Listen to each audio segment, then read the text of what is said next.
আসসালামু আলাইকুম বন্ধুরা, আমাদের সুপার ওয়ামের মাদার দেখেন, এই যে খাবার দিচ্ছি ওদেরকে। দেখেন আলহামদুলিল্লাহ হিউজ পরিমাণে আমাদের কাছে সুপার ওয়াম আছে এখন। দেখেন আলহামদুলিল্লাহ অনেক অনেক মানে গুণে শেষ করা যাবে না। বুঝছেন? এই যে ওরা কিন্তু লুকায় থাকে, ওদের একটা নেচার হলো ওরা লুকায় থাকে।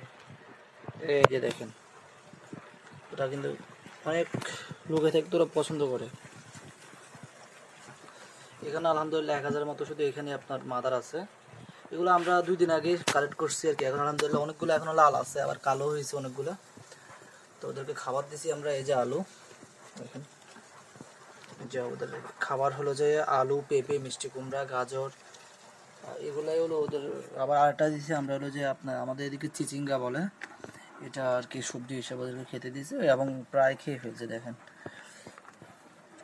আমরা বাচ্চা নেওয়ার জন্য না, আমরা এগুলো বিক্রি করার জন্যই আমরা বাচ্চা নিচ্ছি না। বাচ্চা নেওয়ার সিস্টেমটা আমাদের আলাদা, সম্পূর্ণই আলাদা। তো সেই জন্য আমরা বাচ্চা নিচ্ছি না এদের থেকে, বিক্রি করার জন্য। তো আলহামদুলিল্লাহ আজকে 500 পিস মাদার, অর্থাৎ আমাদের এখান থেকে 500 পিস মাদার চলে যাবে। আরও আছে আমাদের কাছে মাদার। তো যাদের নিউ মাদার লাগবে তারা আমাদের সাথে যোগাযোগ করতে পারেন। আসসালামু আলাইকুম।